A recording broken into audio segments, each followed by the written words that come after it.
Hey there, welcome to Rewind Rewatch. I am the oldest sibling, Andreen. And I'm her brother, Joel.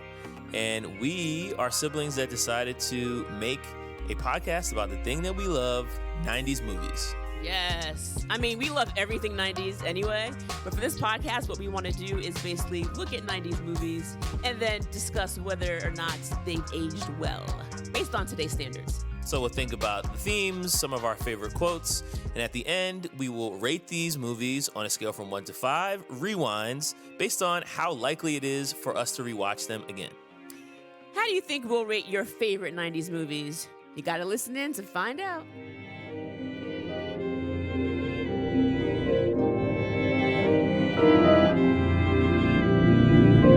Beyond the cat, quite far beyond, between the barn and the house, she saw what looked like a troop of dark gray figures marching in columns. Marching, not exactly, but moving slowly and all in line. They were rats. There were a dozen of them, and at first she could not quite see what they were up to. Then she saw something moving between them and behind them. It looked like a thick piece of rope, a long piece, maybe 20 feet. No, it was stiffer than rope. It was electric cable, the heavy black kind used for outdoor wiring and strung on telephone poles. The rats were hauling it laboriously through the grass, inching it along in the direction of a very large wild rose bush in the far corner of the yard.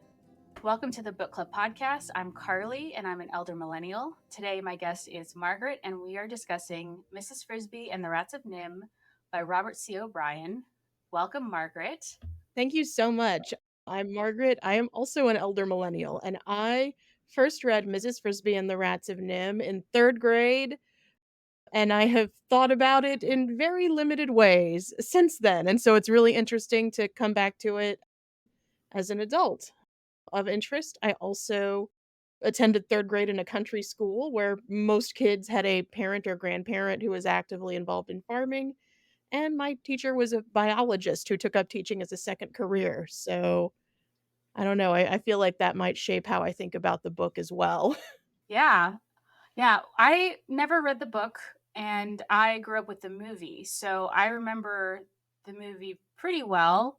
It was kind of hard for me when reading the book to not have the images from the movie in my head. And we'll talk a little bit about the movie later. There are some very significant differences that made that a little difficult for me, but let's start off with the summary. And listeners, we will spoil the book, as we always do, with a thorough summary. Mrs. Frisbee is a widowed field mouse with 4 children. They live in a cinder block on a farm. One February morning, her youngest son is very sick, so she visits a wise old mouse, Mr. H's. He gives her medicine and tells her that her son, Timothy, must be kept warm in bed for at least 3 weeks. But the weather turns warm quickly, meaning the farmer will plow the area where their cinder block home is located. Mrs. Frisbee asks for help from a young crow she rescued from the farmer's cat. He takes her to see an owl, and she bravely enters his home. When the owl learns that her husband was Jonathan Frisbee, he suggests she ask the rats who live in the rose bush for help. When Mrs. Frisbee goes to the rose bush, a guard at the doorway refuses to let her in until Mr. Ages comes and vouches for her. They take her into a multi-storied home underground with electricity and elevator, carpeting, and running water. They have a library, and their leader, Nicodemus, has an office with books and a radio. They agree to help her, but they will need Mrs. Frisbee to put a sleeping powder in the cat's food so that they can move the cinder block house without having to worry about him. Mr. Ages and the rat Justin go to get the sleeping powder while Nicodemus tells Mrs. Frisbee about the rat's history at NIMH. Nicodemus was captured and brought to a research facility where scientists injected the rats with a serum to make them stronger and smarter and increase their lifespan. The scientists taught the rats how to read. Justin learned how to open his cage by reading the instructions below the door, and from that point, he and the other rats planned their escape through the ventilation system. They found mice who had had the same treatments. Mr. Ages and Jonathan Frisbee were part of that group and the only 2 mice to escape with the rats.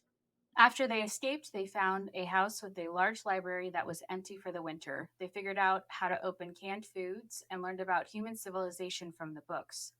When the owners returned to the house for the summer, they looked for a new home. The rats found a Tinker Toy repairman who passed away while camping in the woods, along with his work truck full of electrical tools and supplies.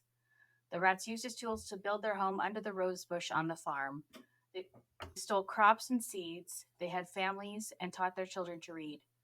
Nicodemus and most of the rats decided they didn't want to steal from humans anymore. They developed a plan to form an independent rat civilization. They found a place to live in a valley away from human homes where they could build their own home in a cave and grow their own crops. Nicodemus's childhood friend Jenner left with 6 other rats because they disagreed with the plan. Justin takes Mrs. Frisbee to the farmhouse and tells her how to put the sleeping powder in the cat's food. He waits outside because he is too big to go in with her. She succeeds in drugging the food, but the farmer's son captures her when she tries to escape. They put her in a bird cage, and she listens to their conversation as they eat dinner. The farmer says that there was a big story at the local hardware store. 7 rats had been found electrocuted, and it looked like they were trying to take a generator that had been left plugged in. There was a story in the newspaper about it, and government officials came to investigate. They offered to come to the farm and remove the rats living in the rose bush in 2 days. Once the family goes to bed, Justin rescues Mrs. Frisbee from the bird cage. They go to her home, where the rats have built a pulley system and dug out the cinder block. They move it behind a big rock where it will be safe from the plow. Mrs. Frisbee tells the rats about the government officials coming to remove them. They move up their plan to move to the valley and have 10 rats stay behind to make the government officials believe they were ordinary rats who escape out of the tunnel.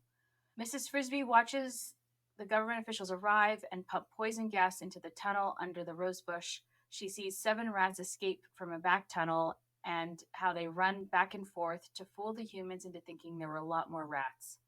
She sees an 8th rat emerge from the tunnel and then collapse. The humans dig up the tunnel under the rose bush and find 2 dead rats. Mrs. Frisbee goes to the rat who collapsed, who was left behind by the 7 other rats.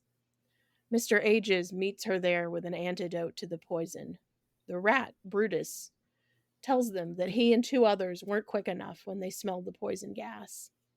Another rat helped him out of the tunnel and went back in for the last rat. A few days later, the farmer plowed his field as Mrs. Frisbee watched from the safety of her home's new location. After her son recovered, they moved to their summer house away from the farm. She tells her children everything that happened. They decide they want to ask the crow to take them to visit the rats in the fall. Our opening question is all about ecosystems. So the book doesn't mention the idea of an ecosystem explicitly, I don't believe. But it seems like such a big idea. I mean, we have Mrs. Frisbee, who is at the mercy of the seasons. You have Nicodemus and all of the rats who are pulled out of the ecosystem where they grew up. And then after they escape from the lab, they have to decide what their role in an ecosystem is.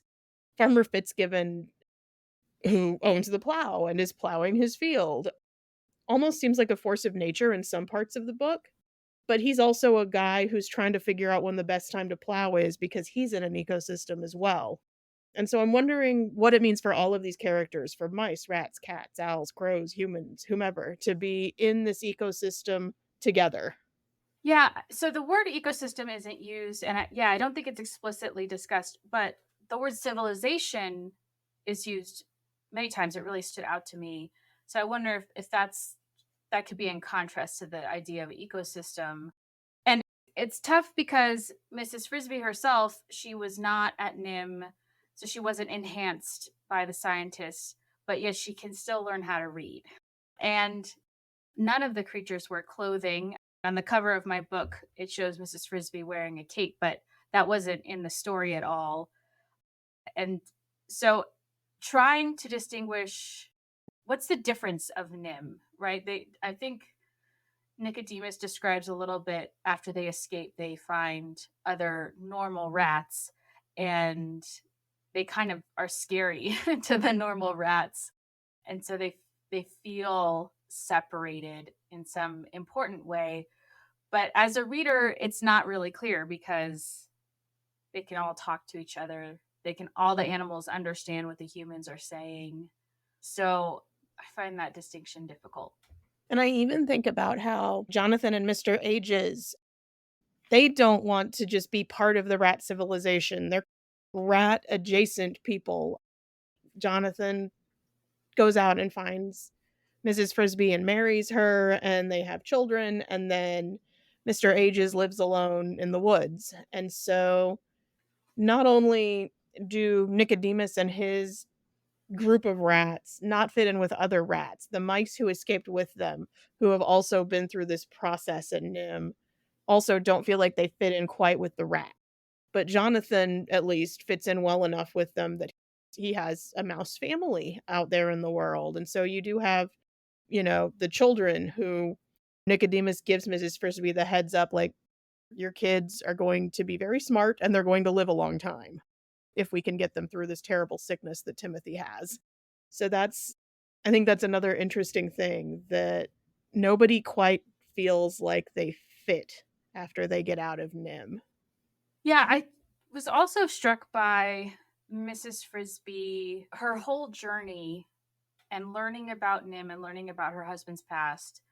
She doesn't seem connected to it. At the end, I was really surprised at how she didn't seem to think about the two rats that died, especially since one of them was most likely Justin, who was very helpful and friendly to her and her kids. She seems to just go back to her normal routine, which is part of the natural ecosystem, right? Like she moves to the woods in the summer, back to her cinder block house in the winter. And this was just kind of like a blip that like the normal routine was disrupted. And as soon as the problems are solved, she's just right back into it. And she doesn't seem like deeply affected by the experiences that she's had. Yeah, there's this idea of, you think at the end of things, you think, what did we learn? And you kind of think, did we learn? And is that, I guess, part of the difference between her and the rats? Because we talked about how she can read. There's a whole scene where Justin says, okay, do you see the blue bowl that says kitty? And she sees the blue bowl that says kitty and she identifies it. And that's how she knows that she's got to drop food in there. So I think I joked in the prep call, she's not pulling out War and Peace and like having a conversation about it, but like she's got those bones to develop literacy. And sometimes, like at this point that you talk about, it feels to me almost like she's just not had an opportunity for education in the way that some of these other characters have.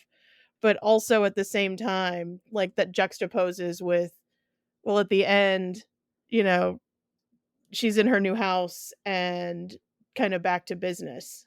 And what does it mean to be back to business? I don't know. I'm just like, I'm trying to mull over that and trying to think about like, my own experiences where I have some experience like with a person and then we both go back to what our lives were like before and things may have changed, but also at the end of the day, like this is where my house is and I've got to get groceries every week and I've got to go to work, and maybe Mrs. Frisbee is just getting her groceries and going to work. Yeah. Yeah. I wonder how much the longevity is a part of education, right? Like one of the scientists, when he learns that the serum with this particular group of rats is helping them live a lot longer, he says something about that. That's an important key to being able to learn, is having the time to put your new knowledge to use. Because, yeah, as you said, Mrs. Frisbee has innate ability, but she's not educated. But if your lifespan is short and also you have a lot of work to do just to survive every day, then there's no point in the education. I'm still struck by Nicodemus's use of the word civilization. He had studied all these books in that winter house and learned about human history and human civilization. And there seemed to be a yearning there, but also a sadness that rats had such a bad reputation throughout human history. It just seemed like his feelings were deeply hurt that rats had this reputation for bringing disease.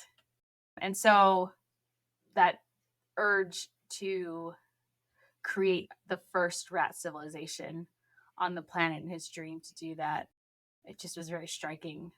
Yeah. And I think about civilization is something that also exists within an ecosystem, because part of the reason that rats have such a bad rap is because people associate them with things like, for instance, the plague. And there was a civilization. It was not, it didn't have antibiotics yet, but it was chugging along as best it could. And 90% of it got wiped out because of bacteria that was carried by fleas that was in turn carried by rats that then hopped to people. And so all of those things, the bacteria, the fleas, the rats, the people, y'all, I am not a biologist. If I am not explaining the plague correctly, please don't at Carly about it. But all of these things, they exist together and have to work together, even though some of them, in this case, the humans think they're civilized. And what happens then when the humans and then the rats also think they're civilized? Nicodemus has posed for himself a really interesting question of what am I to do in this world and how am I to impact it? And you can see how it plays out in how he and Jenner answer it in different ways, and how he says, I want to take myself out of this. I don't want to be stealing. I don't want to be living off of humans. We're going to get enough grain together to get ourselves started, and then we're going to see what we can do on our own. And you were talking earlier in the prep call. I'm going to keep referencing that prep call because it was a good one, about like philosophical arguments about what to do when you're placed in a situation outside of your control. And Jenner coming to this conclusion that I did not choose to make me a super smart rat, but here I am, and y'all have gotten me hooked on electricity and I like it.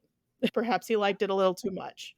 But so thinking about then how they make those choices, I don't know, I thought that was something that was very interesting. Yeah, I remember listening to a podcast years ago about rats and how they have just thrived everywhere humans have thrived. So I don't know if we can call it a symbiotic relationship, but the reason why rats and humans, there's so much history between us is because they thrive where humans thrive. They thrive off of our discarded food, and so Jenner is continuing that. He's expanded his, instead of just stealing food and seeds, he's not stealing seeds for rat agriculture. He's stealing food directly, and he's stealing electricity directly. I mean, is that it's not qualitatively different than rats that infest a home? I remember meeting with someone, and they had a winter home in Florida, and she told me all of the precautions they had to take to keep the rats out. And one summer, they didn't leave a brick on top of the toilet. Like you're supposed to leave bricks on top of the toilet. And the rats got in and like nested in their home. And it's horrible if it happens to you. But when she was telling me all of this, I was like, dang, those rats are so smart and fascinating. And they have complex social order. Like they're already so much like humans compared to other creatures in the animal kingdom. Like that's why we have conflict, right? That's exactly what the rats do in the book, is that they find a house where they know the people are going to be gone the whole winter, and they hole up in there and they carefully make sure that they're taking just enough of the food stores, and they're carrying the cans out to the garbage so that the caretaker won't get wise to the fact that they're there, and they sit in the house all night reading books and teaching themselves how to build plows and like, essentially reverse engineering like agriculture and engineering and electricity so that it can work on a rat scale. And the big difference between your friends rats in Florida and these rats in the story is that these rats are escaped lab rats. Yeah. They're still Yeah. going to do rat things. I want a sequel to consider. They're going to live in a cave, right? Which is not, humans lived in caves, obviously, but that's not I don't want to be in the dark underground. I want the sunlight, right? So I wonder if that's like a different, and if their whole society would grow differently because of things like that, those very slight differences. And I think that's one of the things that they mention in the book is that they don't want to be up in a house above ground. They don't want to be like in these big spaces that humans turn into domiciles. Like they want a nice little burrow. And that's what they had under the rose bush, but also it was right next to a farmhouse where they were stealing electricity, and somebody was going to get wise to that sooner rather than later. Now, so talking about rats in our symbiotic relationship, I mean, there's the cat has a very clear relationship with the humans in the book. And the owl says to Mrs. Frisbee, "We all help each other against the cat." I think he's the second character to say that. I feel like that was said Yeah, a couple times. I do feel like either the shrew or Jeremy the crow or somebody prior to the owl says that we all help each other against the cat. And I feel like that makes sense for most of these other smaller animals. Like crows are not hunting mice, for instance. I don't think. Once again, please don't at Carly if I get biology all wrong. But but anyway, but thinking about all of those pieces, like even the owl, which is predatory, says we are all against the cat. And it's interesting, like I feel like the owl and the cat normally wouldn't think about each other that much. They have different spaces. Like Mrs. Frisbee's not just popping over to the owl's house. She's got to get a ride into the forest with Jeremy. They're both predators of about the same size. They're both hunting in different spaces. But that owl's got beef with that cat. We're all against the cat, he says. And so the cat's an interesting character, again, from that ecosystem position, because he reminds me so much of my cat, who is, as described in the book, is a big, orange, ferocious cat with a giant head who looks a little bit terrifying. And to me, he weighs about 15 pounds and he's an adorable little baby. But if you weigh less than 15 pounds, like the other cats in my house, he's a menace. And, in the process of watching the movie earlier this week prior to recording this podcast episode, I had to pause the movie and like pick him up and carry him away from one of the other cats. And then he finally decided he was going to sit in the window next to me, and he was banging his head into the window because he thought he could get a bird. He would be an absolute menace if I left him out of the house. If I let him out of the house, he would just destroy all of the things that are going on there. And we can presume that the owl is there because owls have been there for however long animals have been inhabiting this forest, for instance. And so the owl is part of the system in a way that the cat is not. And humans in a similar way of doing the things that they are doing without getting deeply into people who were there prior to European colonization and things like that. Like they were there and in the ecosystem as well. But we've got these people who have come in and they're doing different things with the ecosystem compared to all of the animals. And then they've got this cat that comes out and just terrorizes everyone. So I'm really interested in like the farmer and his family and how like they exist in this world as well, because like we were talking about like Nicodemus and like, wanting to have his own rat civilization. The farmer almost feels like a force of nature, like it's getting warmer, so he's going to plow. A plow is just a sign of spring for these animals. But also, he's deciding to plow because it's a good time to plant whatever things he's deciding to plant. And so he is also at the mercy of that nature, but just in a different way. And he interacts with it differently. And it seems like because he's in this more organized human system, he's got a tractor and he's got a hardware store he can go to get parts for it. And he can use that tractor to plow his field. And now he's got this diversity of crops. And definitely, I am not a biologist. Please don't at Carly. Yeah.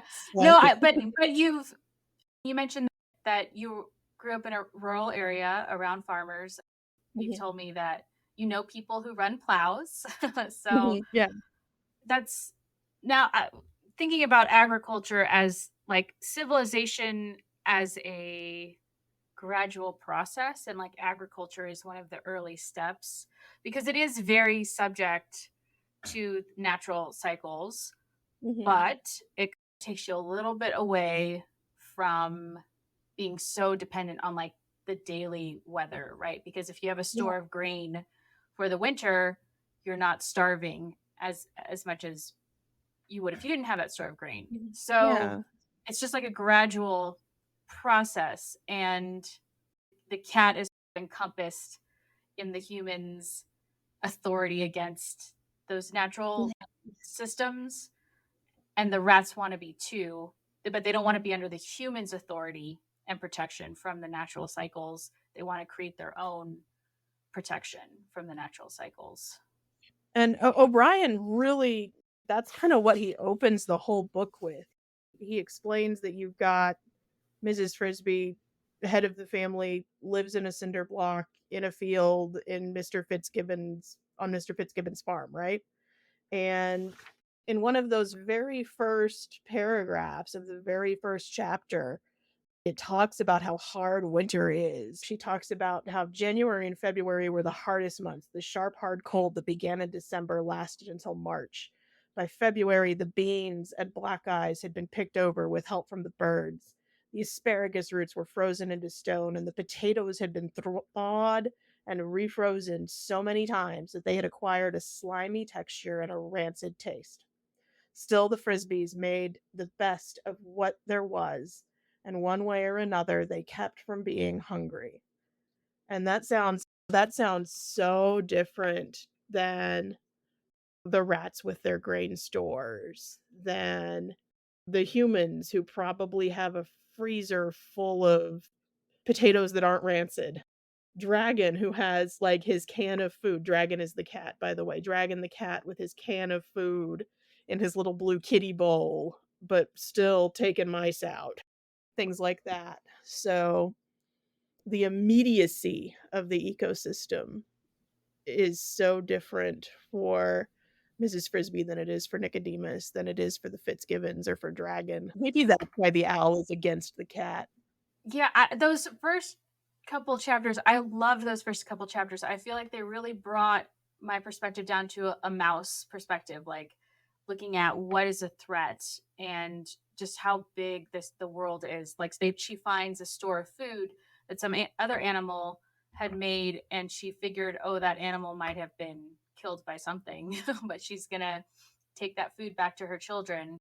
And then she flies on Jeremy's back and is able to see the farm from a bird's perspective.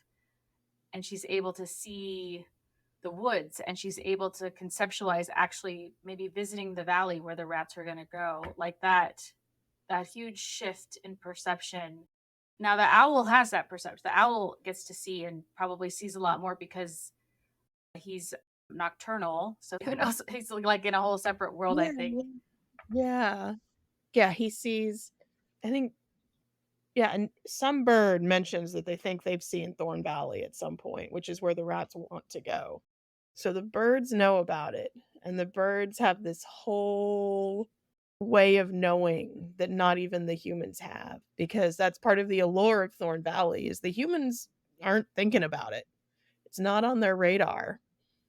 I think it's even mentioned in the book that it's in like a national forest, and so there's not a lot of planes that fly over it. So even when the humans are trying to do the things that birds do, they're not doing them in such a way that they're seeing this space. So that's really interesting. Yeah, and also the Tinker Toy guy, he tried to go camping and be one with nature, and he passes away. Like, I think it's a heart attack or something, some natural cause. But there's some barrier. Like, once you go, maybe tell me if I'm reaching, but if you go too far along civilization, returning back to the ecosystem becomes more difficult, or maybe even impossible. I think that makes a lot of sense. And it goes back to what you were talking about earlier, where Mrs. Frisbee's routine has been disrupted by this illness precipitates need to stay in the house longer, so we've got to pretend it's winter a little longer until my son can get up and move around. But once he can get up and move around, they head on down to their summer housing, and things go back to normal. She is back in her element. And one of the fundamental conflicts of this is the inability of the rats to just go back to their element. And I feel like I'm almost talking in circles now. So sure. So I would like to talk briefly about the ending, and then maybe we can talk about the movie a little bit, and then go into genre themes. So the ending, the ending where I'm going to say it was Justin. I mean, I can't imagine it was anyone else. Justin the rat, who was so friendly, so open and everyone had a crush on him. Like all of the other rats had crushes on him. And he just dies. And it feels unfair that his kindness and he's always his conscientiousness for every other creature around him would be punished in such a way that because he went back to help that final rat, he ended up dying. It just does not fit in with my conception of the story at all. I'm actually kind of mad about it. But it really does fit in with a story where Mrs. Frisbee has found some food, some other animal squirreled it away and probably died, but now her kids get to eat. It's a world where, whether they are human things, whether they are weather things, violent things happen. And this is a children's book where very violent things happen, where this woman's husband is murdered by this cat, where Mr. Ages gets his leg broken by the cat, and that's why Mrs. Frisbee has to go and do the drugging of the cat. So it's a violent world, and Justin is a kind man who always goes back for his friends. And that's a good guy to be. And I think that we're not going to have enough time in a podcast about a book about mice to really talk about what that means. But Justin is a good guy to be, but he's also a guy who at some point doing that good is going to catch up with him, because this is a world that doesn't necessarily reward good, it rewards survival. And sometimes good is doing the right thing even though it's not a survival thing. Well, it seems to me that those examples you were giving of violence, those are all interactions with human civilization. The most violent thing is the kidnapping of the rats and bringing them to NIMH in the first place, right? The Jonathan and Mr. Ages drugging the cat and being injured and killed. That's because they were interfering with the humans or trying to prevent the humans and the cat. The cat is proxy for the humans from interfering with them.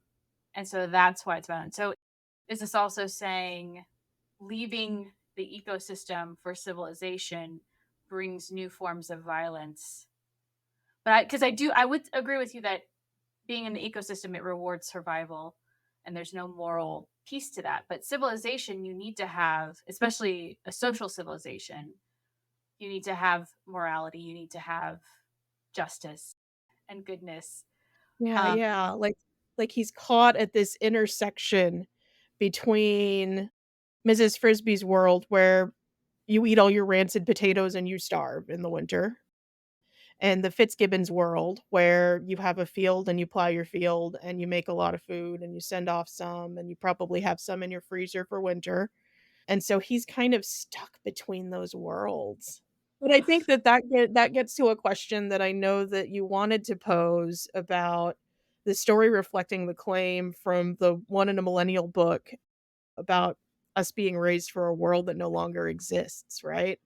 And so I felt like this is a world that exists.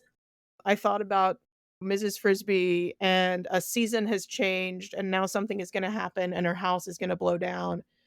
I live in Texas. I have friends and coworkers and family members in Houston. They've all had their electricity. There it goes again. Never going to get that electricity.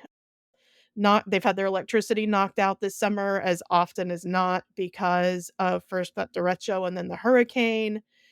And so I don't know. Oh wait, can you define, what did you say, derecho? Yeah, so prior to the hurricane that Houston had earlier this month, they had, I think, and once again, I'm not a meteorologist. If I'm pronouncing this wrong, my apologies, but it's a derecho, and it's like a straight line wind that will just blow at like tornadic velocities. And so a lot of folks in Houston experienced these 100-mile-per-hour winds going through their neighborhoods, and it knocked all of these trees over. It knocked power out to a significant chunk of the city. Like, I was thinking about, like, a work colleague of mine who was, just driving around trying to find somewhere that had Wi-Fi to take, like, client calls, things like that. And they've had just a couple of those big things, and those straight line winds are something that just kinda happens in this part of the world in spring periodically. just because it's severe thunderstorm season, and then hurricanes are just sort of a thing that happens all along the Gulf and Atlantic coasts this time of year. And I think about how, from our perspective as humans, how is that so dramatically different than Mrs. Frisbee thinking, oh, it's plow season, you know? And to a certain extent, I don't want to get into too much. If we think about climate change, we are creating those things. And so we're doing it to ourselves in much the same way we do it to Mrs. Frisbee. Which is like an inability to escape from the ecosystem, right? As much as we are protected, and we're definitely protected. Like, I have air conditioning in my house and I'm grateful for it every time I turn it on. Yeah, but that there's to a certain extent you can't escape from it. Not that I want to. I mean, my whole last season on Solar Punk made me want to get closer to nature. So I do want to talk a little bit about the movie, because that's what I remember. That's the story I remember the most. And the most striking thing is how scary it is, right? It's a scary movie. It's terrifying. There's so much powerful imagery. I mean, just the plow, it fills me with terror even as an adult to watch the animals like running from the plow in those early scenes. It's just horrific. And watching, the shrew has a much bigger part in the movie than she has in the book, and watching Mrs. Frisbee and her shrew friend just desperately trying to take apart this giant piece of machinery as it hurtles toward her little family. Once again, are we sure this is a children's entertainment?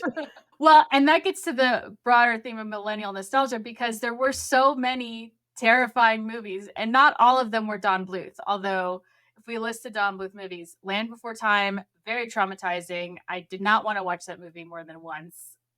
What else? An American Tail. There's some scary cats in that movie.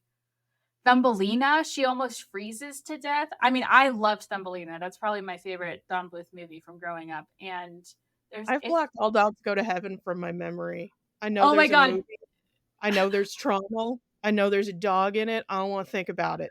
The dog is gambling and he's at a nightclub, like, and smoking cigars. Like, how is that?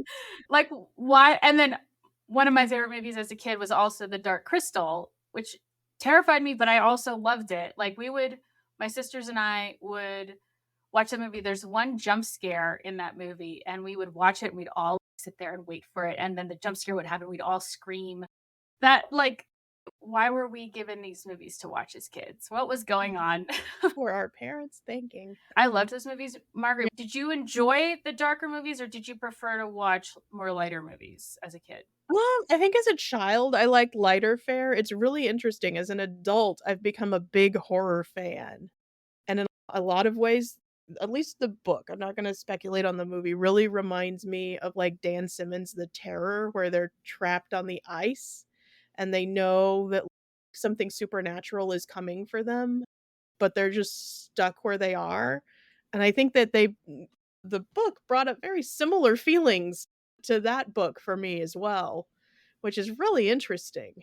And I think that might be telling, is that we don't think of this as a horror book, but it brings up such similar feelings to things that actually are designed to scare us. I think the thing that was interesting to me about the movie is the way that the movie incorporates all of these magical elements. There's a lot of stuff that does not exist. It does not take someone who is a biologist to know that mice do not fly around on crow's backs. But that's our outside of the big scientific conjecture of making the rats super smart, that's the big thing that you kind of raise your eyebrow and you're just like, that's not a real thing. In the movie, the rats have swords.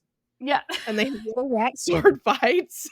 Yeah. And there's like an amulet about and having pure heart or strong heart or something. Courage, like I think. Yeah, something like that. Yeah. There's an amulet of courage that Mrs. Frisbee winds up wearing. And like, it fascinates me. She saves the house. Also, the kids are in the house while they're moving it. The kids are in the house while they move the house. That's the whole plot, is that like Justin's gotta go. Like, when Mrs. Frisbee's in the cage in the book, Justin's gotta dash because he's gotta go make sure the kids are okay, right? And like get them out of the house so they can move the house. But in the movie, he's sword fighting the whole time. Right. Well, yeah, I remember as a kid that part where the house is sinking into the mud and the kids are like the mud is like seeping in and they're like help and they're like on top of the table. Why were they in there when they were moving it? Like, Like those rats may be engineers, but they're terrible project managers. yes, exactly. Yeah, I want to think about that more. I think kids sometimes have an attraction to dark, like they want to understand like the dark and scary parts of the world. And I think maybe having these stories as a safe way to explore those dark, scary things is a good way to help kids manage fear and maybe anxiety. Even like I've heard that horror movies, people with anxiety often enjoy horror movies and watching them over and over again because it's a predictable scariness and there's a predictable resolution, and it helps you practice just that emotional regulation of experiencing something scary but then experiencing a resolution and in that safe contained way that a movie is. So I think that the books are probably doing a similar thing, and I wonder, does that help millennials deal with the world we were adolescents when 9/11 happened. We had to deal with that, with the crisis, the economic crisis of 2008. I don't know. There's probably not data on how people have dealt with the COVID pandemic. Yes, it's probably too soon to have good data on that. But I would be really curious to know if someone is studying resiliency in that way and what kind of media it takes. I will say though, since the pandemic, I have enjoyed horror a lot less. Like I do not seek it out as much as I did before. It sounds like you had the opposite reaction, Margaret. Well, no, honestly, I think that it was late stage grad school that did it. No, I was like, I need to escape. Let's escape into a world of nightmares. Sure. The movie, I'm curious why they had so much magic in the movie, if they needed it so much. But I mean, I remember enjoying it a lot as a kid. I didn't question it. Like, of course, there's a magical amulet that floats, and of course, Nicodemus looks into a magical reflecting glass that tells the history of the rats and all Yeah, that. yeah. And I think it's interesting. I think I mentioned this in the prep call that it very much felt like the book Nicodemus to me gives kind of like Jean-Luc Picard vibes, and the movie Nicodemus gives off much more Albus Dumbledore vibes. And it's like a very different interpretation of your somewhat older senior leader kind of person. Right. Well, and it's so clear that Justin is going to be the new leader of the rats in the movie. And in the book, Nicodemus is keeping his leadership position, like he's their fearless leader. Let's talk about more genre themes. Connection. What is genuine connection? What is superficial connection? Now, I would think going through this experience, Mrs. Frisbee and the rats, that experience would form a connection, but it doesn't seem to really happen. And I guess that bugged me. We already talked about that. But, in the movie, she has a much clearer relationship with the crow, Jeremy. It's a comedic part of the film, and there's much more of Jeremy in the movie. I really liked that change.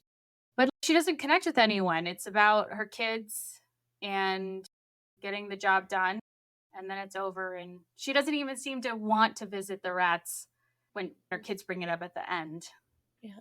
And it goes back to something I think we've talked about before, so I'm not going to hang on to it too much. But Jonathan and Mr. Ages really don't want to stay with the rats either.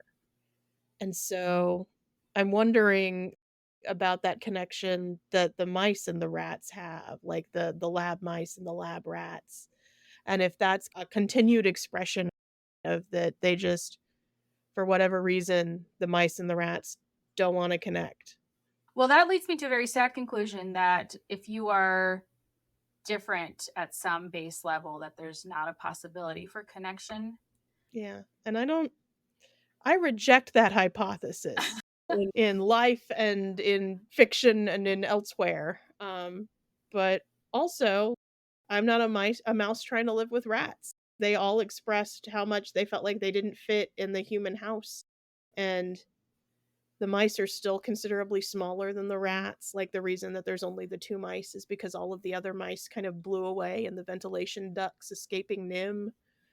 Maybe, like, the rat, it's not that they don't fit on, like, an emotional or, like, a interpersonal level with the rats. Maybe they just literally don't, like, physically fit.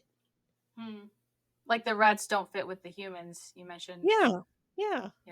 Yeah, that's interesting. Well, the rats too, even normal real life rats, I think they have a very complex social system and large families. I don't know if mice have families that are as large and complex as rat families. That'd be interesting to know. One of our other genre themes: how are female characters treated? I've been gaming this out of why Mrs. Frisbee doesn't have a name. She's Mrs. Jonathan Frisbee, and she sounds like, I don't know, a lady about my grandmother's age who takes tea, you know? And so she doesn't have this name, and I'm trying to think about who has a name and who doesn't have a name. All of the lab animals have names. So you've got Nicodemus, you've got Justin, you've got Jenner, you've got Mr. Ages, you've got Jonathan. Isabella the rat has a name. The young rat who is coming into the library and reads with Mrs. Frisbee and clearly has a crush on Jonathan or Justin, right? Too many J's. Mrs. Frisbee's daughters have names, but then Jeremy has a name. He has no connection to the lab. I don't think the owl has a name, or if the owl has a name, it's not mentioned because everybody's afraid of the owl. Yeah, that's right. Jeremy the crow has a name. Now, because I would want to say that the animals that went through the scientific treatments would give themselves names like humans, but that's not the case. Nicodemus and Jenner have names before they get captured by NIMH. Jeremy is different, but yeah, that I wonder. Yeah, I don't like that Mrs. Frisbee doesn't have a name. She's always Mrs. Frisbee. Yeah, she does so much, and she's so resourceful, and she goes to such just great risks for the people she loves, and nobody even bothers to say, hey, Claire or Beth or whatever your name is, you know? Yeah, but so there's one moment that I really liked where they're talking about how to drug Dragon, and they say, well, Jonathan can't do it. He died doing this last time. Mr. Aegis is injured because he tried to do it the other night. And Mrs. Frisbee volunteers, and Justin's like, yes, Justin. I had to remember which J name. Justin. It's like, no, it's not a job for a lady. And she says, no, he's my son. You all are risking so much to save my children, and I have the privilege. She's like, I'm claiming the privilege to risk my life to protect my children just as you. And I really liked that moment. But yeah, I would say there's no character development. Like, I don't see major changes in the characters. So the fact that Mrs. Frisbee is our main character, the one we're with throughout the whole story, it doesn't bother. If we had seen other characters with significant character development, Mrs. Frisbee did not, then that would be very upsetting. But we don't really see a lot of development at all. And she's always been risking her life for her children. She risks her life. Just leaving her house is risking her life. That is true. I feel neutral about the way femaleness is presented in the story. Yeah. For a book with a female protagonist, it doesn't have a ton of female characters. It's got, like, the shrew neighbor who's kind of in and out in the book and much more active in the movie. It's got the 2 mouse daughters.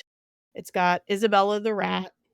And, it's got the human mom making dinner. It's got one of the human scientists reading to the rats. And everybody else is a dude. So, yeah. And so it was written in 1971. So pretty typical, I would say, of stories from the 70s. Yeah.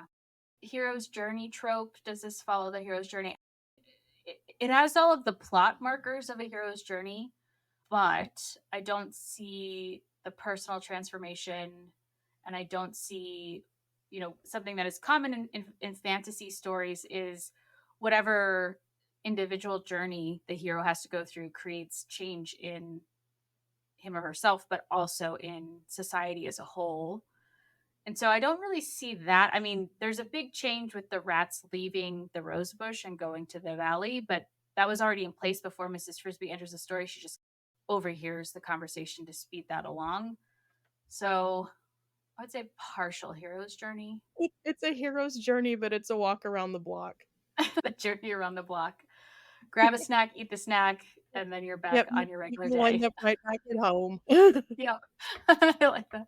And so I do think maybe this book presents a new genre theme that is very resonant with a lot of stories that I think of as nostalgic, which is scientists inventing something that leads to their own destruction. Does this new rat civilization have the potential to lead to destruction? I mean, I think it does. I think it's really I think it depends on succession planning.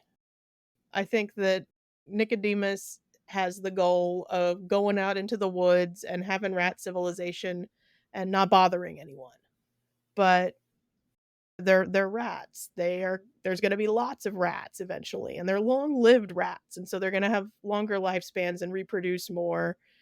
Is the world going to be overrun by very smart, very long-lived rats who just want to have their little agrarian lifestyle cave party? Maybe. will they stay happy? Will they stay Yeah, will they satisfied with stay it? happy with that? Is Nicodemus gonna have, like, a son who thinks, "Ooh, Uncle Jenner knew what he was talking about." So, Yeah. Yeah. Yeah. I think we have a new genre theme. I'm going to be looking for that in the next episodes. Margaret, do you have final thoughts about this book, Mrs. Frisbee and the Rats of NIMH? it was really interesting to come back to something that I hadn't really thought about since I was very young, and to think about how I approached it as a child versus how I approach it now as an elder millennial, so as somebody cruising toward needing reading glasses in the next 5 years or so. And so I appreciated that, and I appreciated being able to think about what the book meant to me then and trying to contextualize it, knowing what I know about myself and the world around me now. I think about, like, even just the pacing of the book. It's one of those books that I think as many of us will have experienced as something that a teacher read to us in a classroom somewhere in that kind of late elementary school phase of life, right?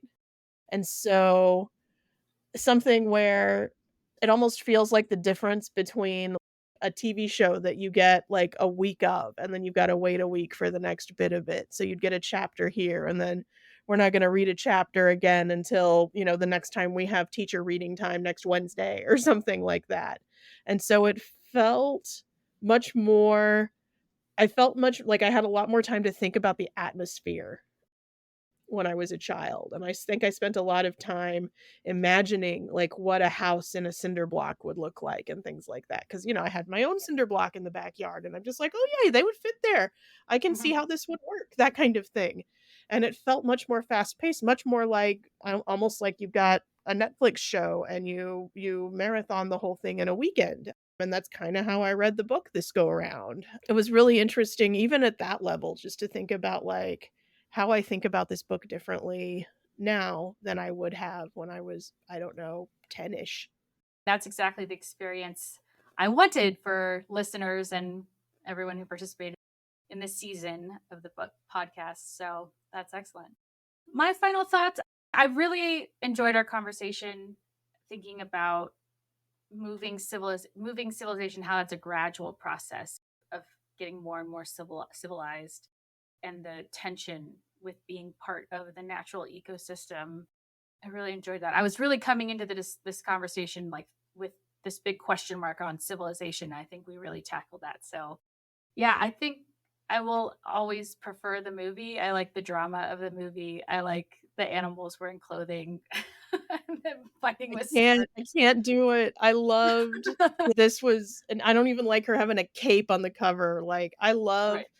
this is just a book about a mouse doing mouse things and how real it felt just to be reading about a mouse doing mouse things. Yeah, no, I definitely appreciate that. I just have to shout out Mouse the things like shrew. flying on a crow. Yeah. The shrew in the movie is the hero. She saves them more than once, and I love her. And so, Yeah, I definitely love the shrew in the movie, though. I think that everybody needs an anti-shrew. yeah, for sure. Listeners, what did you think of Mrs. Frisbee and the Rats of NIMH? Have you read any other books by Robert C. O'Brien? What do you think about our Millennial nostalgia season so far? Let us know by recording a voice memo and emailing openingquestion@gmail.com. You can also comment on our Substack at bookclubpod.com. You can contact me on Twitter at book_club_pod and on Threads at CRoseJack. Those are all linked on the Substack, so you can find everything there at bookclubpod.com. And please leave a review on Apple Podcasts or Spotify to help new listeners find the show. Our next book discussion will be on Harry Potter and the Goblet of Fire by J.K. Rowling. Read with us so you can listen to the discussion next month. The Book Club podcast is produced by me, Carly Jackson. Music and audio production by Alex Marcus. Special thanks to Margaret Gary. Thank you for listening.